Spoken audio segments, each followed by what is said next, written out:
হাওড়া মুন্সিরহাট থেকে ব্যাঙ্গালোর লাকি হোমে এই দাদা এবং এই বৌদি ছিলেন। তো এখন ওনাদের যাওয়ার সময় এসে গেছে, সেই জন্য ওনাদের মাধ্যমে একটা লাকি ড্র খেলিয়ে নিয়ে দেখি ওনাদের লাকি কি আসে। তারপরে আরো কিছু কথা আছে, ভিডিওর সঙ্গে থাকবেন। দাদা এটা ঘুরিয়ে দিন। দাদা খুব সুন্দর জোরে ঘুরিয়েছে, দেখা যাক দেখা যাক কি আসে কি আসে কি আসে কি আসে। কি এলো? ও টুথব্রাশ হোল্ডার এন্ড চকলেটস। এটা একটা ট্রাভেল কিট, খুব হেল্পফুল। তো দাদারা জিতে গেছেন এটা। এটার ইউজটা বলে দিই, এটার মধ্যে ওই মাজন ব্রাশ সমস্ত কিছু রেখে দিলে খুব সিকিউর ভাবে ট্রাভেল করা যায়। এটা ট্রাভেল কিট, এটা ট্রাভেলের জন্য খুবই হেল্পফুল, কারণ কখনো ওই মাজন আর সব চাপা পড়ে জামা কাপড় নষ্ট করে দেয় আর বিরাট এগুলো নষ্ট হয়ে যায়। Thank you. Okay, welcome.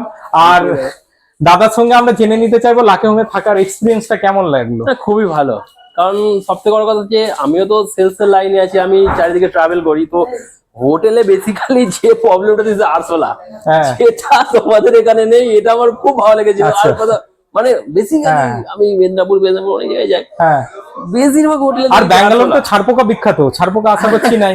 আমাকে কাকু, যে কাকু করিয়েছে মিলন কাকু, ওই কাকু আগে বলেছে যে আমি যেখানে থাকবো সেখানে থাকবে, বাকি যেখানে যাবে সেখানে ছাড়পোকা। তো আমি আরো বাইরে বেরিয়ে 4-5 দিনের মুখে শুনলাম যেখানে ছাড়পোকা প্রচুর আছে, যেটা আপনাদের এখানে নেই। তারপরে বাকি তো সব ঠিক আছে। আর এরপর নেক্সট টাইম আসতে গেলে কি মনে হচ্ছে লাকি হোমে? হ্যাঁ অবশ্যই।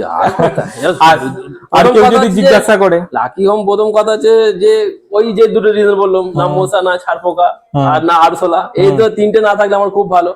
প্লাস হচ্ছে যে কাকু সে তো আমাদের খুব কাছে। আর ব্যাঙ্গালোরে তো এমনি জলের ক্রাইসিসটা প্রচুর, সেই অনুযায়ী আমরা কিন্তু অ্যাভেলেবল রাখতে পেরেছি। জলের ক্রাইসিস খুবই থাকে, আর জল সবসময় অ্যাভেলেবেল। জল সবসময় অ্যাভেলেবেল। এবারে তবে রিকোয়েস্ট করবো যারা আসবেন, তো জলটাকে মানে যেটুকু প্রয়োজন ওইটুকুই ইউজ করবেন। একদম যেটুকু প্রয়োজন। আমিও আমাদের ওয়েস্ট বেঙ্গলে তো জল প্রচুর, ওখানে তো অ্যাভেলেবল, ওটা কোনো ম্যাটার করে না। আমি এখানে এসে যেটা করেছি, জল আমি ওইভাবে ইউজ করছি। আমার মাথায় এটা আছে যে ব্যাঙ্গালোরে জলের পরিসংখ্যান যা বলছে 2040 থেকে 50 মধ্যে ব্যাঙ্গালোরে জল শেষ হয়ে যাবে।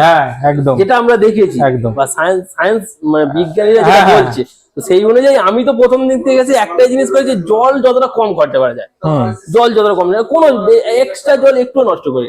আর আমি এমনই করেছি যে আমি যখন মুখ ধুয়েছি তখন নিচে বালতি বসিয়ে মুখ ধুয়েছি, এক্সট্রা জলটা বালতিতে স্টোর করেছি। অনেকটাই করে আমি নিচে বালতি বসিয়ে মুখ ধুয়েছি, যেটা এক্সট্রা জল পড়েছে ওটা স্টোর করেছি, ওতে গরম জলে স্নান করে নিই। এটা তো খুবই মানে আমি এরকম ইউজ করি জল।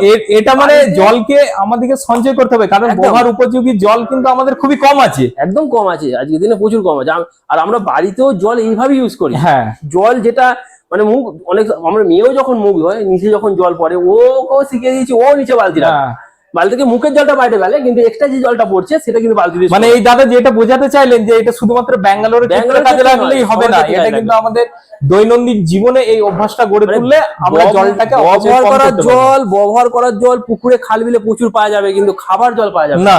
আগামী দিন যা আসছে 40-50 সালের হয়তো অনেক জায়গা আছে এমন শুকিয়ে আসছে, আস্তে আস্তে জল একদমই পাওয়া যাবে না। খাবার জল লেয়ার তো এমনি আস্তে আস্তে না, যার নর্মাল লেয়ার যা আছে আমাদের, বিশেষ করে মিলন কাকুদের দিকে যা লেয়ার আছে 100 ফুট 150 ফুটের মধ্যে জল পুরো আয়রন। মানে ওইটা হচ্ছে হাওড়া ডিস্ট্রিক্ট আমতার কথা বলছি। আমতা বা আমতার দিকটা একটু ভালো, উদয়নারায়ণপুর জয়নগর এইসব সাইডে আয়রন প্রচুর আছে জলে।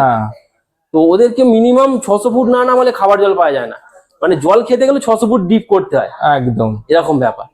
আর আপনাকে আরেকটা কথা বলে রাখি, আমাদের এইখানে খুব সুলভ মূল্যে একেবারে সঠিক রেটে ফ্লাইটের টিকিটস পাওয়া যায়। আপনারও যদি কখনো কোনো ট্রাভেলের দরকার হয়, নাম্বারটা অবশ্যই রেখে দেবেন। আমি তো যে কার্ড নিলাম, নাম্বারটা রেখে দেবেন, আপনি ফোন করবেন, করে রেটটা যাচাই করে নেবেন, কারণ আমি চাইবো না বেশি রেট দিয়ে এখানে কেউ টিকিট বানায়। তো রেটটা অবশ্যই আপনারা জেনে নেবেন। আর স্ক্রিনে নাম্বার দিয়ে থাকবে, দর্শকদের উদ্দেশ্য বলা থাকছে যে আপনারা ওই নাম্বার দেখে কল করে নিতে পারেন। আর রুম বুকিং এর যে নাম্বারটা দিয়ে থাকবে ওটার মধ্যে শুধুমাত্র হোয়াটসঅ্যাপ থেকে হাই মেসেজ দিলেই আপনারা এখানে লোকেশন সমস্ত কিছু পেয়ে যাবেন। তো দাদাদের সঙ্গে কথা বলে খুবই ভালো লাগলো, আপনাদেরও আশা করছি ভিডিও ভালো লেগেছে। যদি হেল্পফুল মনে হয় একটা শেয়ার করে দেবেন। দেখা হবে আবার পরের ভিডিওয়।